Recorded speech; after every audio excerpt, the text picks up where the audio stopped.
What is up, everyone? Welcome back to the 6th Invitational Dev Panel Series. I am Justin Kruger, your host, community developer on Rainbow Six Siege, and I welcome in a amazing panel of guests. But before we get to our guests, I just want to explain a little bit about what we're going to go into here. Once again, it's a high-level look at our new map, Coastline, that is going to be arriving for free on February 7th. And we have some level designers here, and of course, Punji Stick. But also to my left is our amazing cosplayer and tactical realism expert, Manny. What's up, Manny? How you doing? How you doing, man? Thanks for having us, Justin. My name is Manny Andres. I'm a member of ACTRA. In 2006, I founded a company named TPR Consulting, where we bring authenticity and realism to the movie video gaming industry. So we consulted on the motion capture during the cinematics of Rainbow Six. And we're proud to be here. We're having a lot of fun. We're happy to be supported by companies like Morgan Industries, Defense Textiles, Adventure Lights. So what I really like about Ubisoft and the Rainbow Six Siege, what they've done is they came to us, asked us for the real thing, and that's what the fans are getting. That's great, man. And you guys look like the real thing. That's really awesome. Give a round of applause for these guys because they are awesome. Yeah. Fantastic. Really cool and really awesome. Now, getting back to our map teaser, Coastline. Miles, what is Coastline? Where are we going in Velvet Shell? Yeah, well, last time, as we saw, we went to Japan. This time we're going off to Spain, off the coast. We're going to Ibiza. And in Coastline, you're going to have this, in the exterior, you're going to have this naval defense fort from the 17th century. And this will be juxtaposed with the interiors of Coastline, which will be like this nightclub party thing. So in the daytime, you're going to have like Mediterranean weather, hazy suns, and in the at nighttime, you're going to see the clubs, you know, so neon lights and glows and things like that. Nice. Now, I think we have some spawn points that we're going to look at, right? Oh, yeah, but before that, I'm just going to tell you a quick thing about the story. Sure. So there was an anonymous threat that came about this club, and so the local authorities have decided to contact the Grupo Especiales de Operaciones, and they're going to come in and clean it out. Nice. But now we're going to head to spawn points. I'm going to pass it to Naj. Sure. Yeah, we have a 3 spawn point map with this new map. Basically, you have 3 different approach. The main entrance is the one that is going to be the safest, accessible by foot, but it's the one that gives you less rappel and less entry points into the building. So the next one we're going to see is the poolside. Poolside is a more dangerous one in terms of verticality, and you have to go with a cover-to-cover approach to reach the building. So but less opportunities for spawn kills, right? Oh, no, definitely. We always look to prevent spawn kills. And the last one, and it's my favorite, it's the Ruin. Not only it looks cool, but it gives you a really nice sniping spot from the get-go. But the rest of it is mostly a pretty classic Rainbow approach, but the sniping spot is really the value here. So glass mains are going to be really excited about that, aren't they? Yeah, cool. Now, Punji, you got a chance to play a little bit on Coastline. What are your thoughts on the approach into the map? So far, I'm really excited to learn the map. It's been really exciting. I feel like I'm a lot louder than everybody else. No, it's a very clean art style compared to a lot of the other maps, and so where a lot of times you could kind of blend in with a lot of backgrounds, I feel this one, target acquisition is going to be super fast. People are going to be spotted really, really easily, while the outside of the map's really busy, which gives a lot of opportunity for Valk cams, things like that, to be really well concealed. Nice. So, yeah.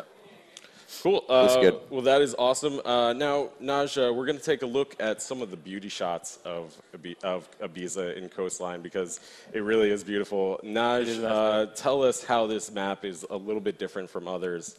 So, well, the main focus of this map and how it was built is around the central courtyard. So, what's interesting about this is that it's a really high-risk, high-reward zone. You can transition really fast, but you're really exposed, which leads me to what think the dynamic of this map is interesting is we have long line of sight in the middle of the map while having short line of sights on the perimeter. So it's really interesting to, it's going to make like the central of the map really, really dangerous. Nice. So all of this control is really centered on that central area, right? Because you're going to be able to see into the interior, but it's also almost like an exterior within the it's a really fast transition. Yeah, and you can rappel into the bomb sites, right? From that. And not only that, but jump straight down onto a platform that can get you right into the second or the first floor with quick speed and minimal impact. Yeah, so there's going to be many different ways that you're going to be able to approach the objective point other than just your typical rappel and breach. Exactly. Right. Yeah. Exactly. Now, going on to the bomb sites, are they kind of more difficult to defend or easy to defend? Well, we always try to make a balanced bomb site. We have our formula where, like, for reinforcement, entry points, the size of the rooms. So it's a pretty classic and really balanced in terms of bomb site. But the thing is, as well, we always try to bring different strategies, possibility of strategies into those bomb sites. So and make them all viable. So you can bunker, you can roam, you can play as you want, and that's what we would like to see. Like, see the team express themselves and see how they play how they want, and it's still viable. And one of those ways that you're providing players an ability to express themselves is through the destructible floors, right?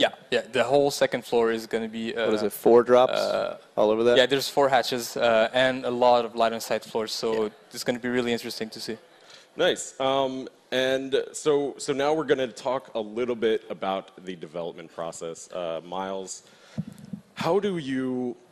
I mean, we're looking at these beautiful, beautiful shots of La Perla Blanca in Coastline. It's my future home. It's your future. Definitely. Yeah, that's, All of it. I need like that's just your summer. I need like 500,000 more subs on Twitch, but it's my future home. Sorry.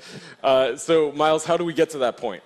Yeah, sure. So in level design, what we usually do is we start with a 2D plan. So we start by mapping out all the areas and the architecture. So we have to do some research into other structures that have been built that way.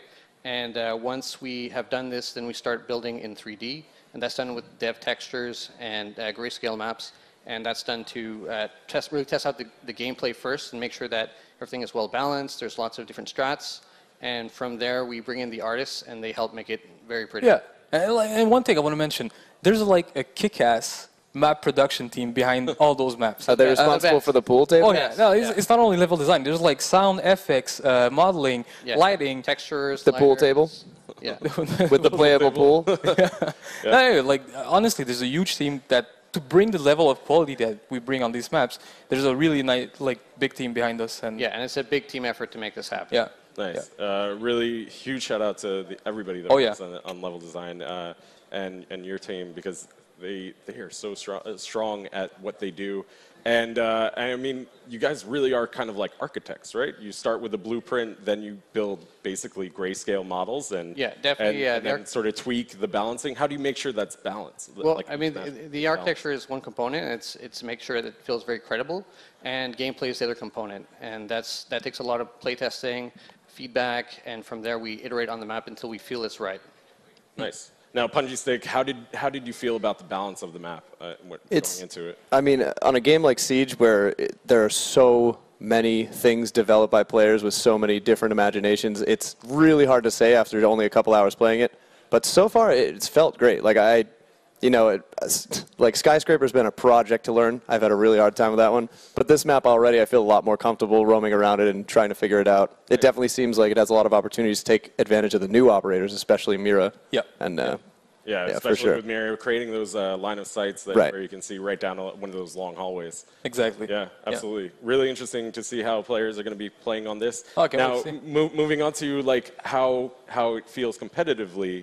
Do you feel as though this might be a competitive map? Well, then again, it's always the players and the teams that's going to make the decision. But we always try to put a playground that is good for that. And we try to bring, like I said earlier, a good map, I feel, is when you can play the way you want and it still be viable. So hopefully. Yeah, and the intention is always to make it competitive, but we need as much feedback as we can get from playtesters, pro players. Those Yeah. are the ones that give us the best info. And then the community in general as well, on Reddit, sharing their opinions. Absolutely. We always look at everything that you guys post, and nothing goes All of it. unnoticed. Yeah, All, we go everything, through it. everything All posts. of it. Now, Punji Stick used to be in the competitive scene as a pro league caster. Do you feel as though there's going to be certain competitive elements that pro players will like on this map? Oh, definitely. I mean, like we talked about before, the coolest part I've seen with this map is this new patch, this new season is clearly trying to bring defenders back towards the base and give them advantages for playing their base, while like bringing the attackers into trying to close in more on the defense sites. But the map allows for a lot more roaming and a lot more moving around, so there's going to be the trade-off of, well, do I make the high-risk roam now, or do I use all of the new buffs and features that will make me much more protected on the bomb site? Yeah, that's so a good point. competitively, it will be, yeah. Super interesting. Yeah, cool. for sure. Awesome. So that is Coastline, a teaser of Coastline coming your way on February 7th.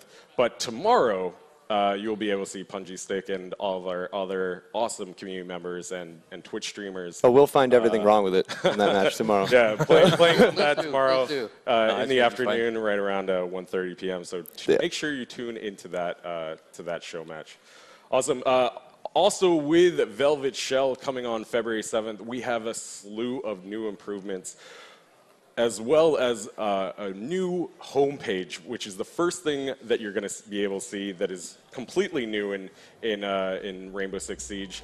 Here we have, to start off, your personalized home screen, your personalized play button that remembers your last mode that you played, so you will have an easier way of getting back into the game. You'll also have a dynamic challenge system, so you'll be able to track your challenges easier, and on the screen it will actually show your progress. And then you'll also have an easier way of managing your renown boosters, as well as a direct button that will show you all the new content, a direct button that leads you right to the Ubisoft Club, and an easier button that shows the news in a better light, so that we can communicate with all our players so much more easier. So that is all the time that we have. Stay tuned for the Xbox One semifinals coming right up. We've seen some incredible action. That last Continuum match was insane. Nuts. It That was was nuts. Oh, yeah. It was one of the most exciting. That was a matches. final in and of itself. Yeah, exactly. It's going to be hard for the actual final to bring as much hype as that game. Yeah, absolutely. Once again, thank you so much to Thanks, our Justin. senior level designers, Naj and Miles, and of course, thank you so much to our community leader, our awesome community leader, Punji Stick. No, thank you. No, thank you. Thanks a lot. Can we just thank each other all day? Yeah, just for the rest of the stream. All right, perfect. So where can they find you, Punji? Twitch.tv/PunjiStick. All right. There it is. Check them out. Cool. And once again, thanks to our operators in cosplay back here. Cool. Thanks, guys. You look great, by the way. You do. Stick around. You don't want to miss the action coming up just after this.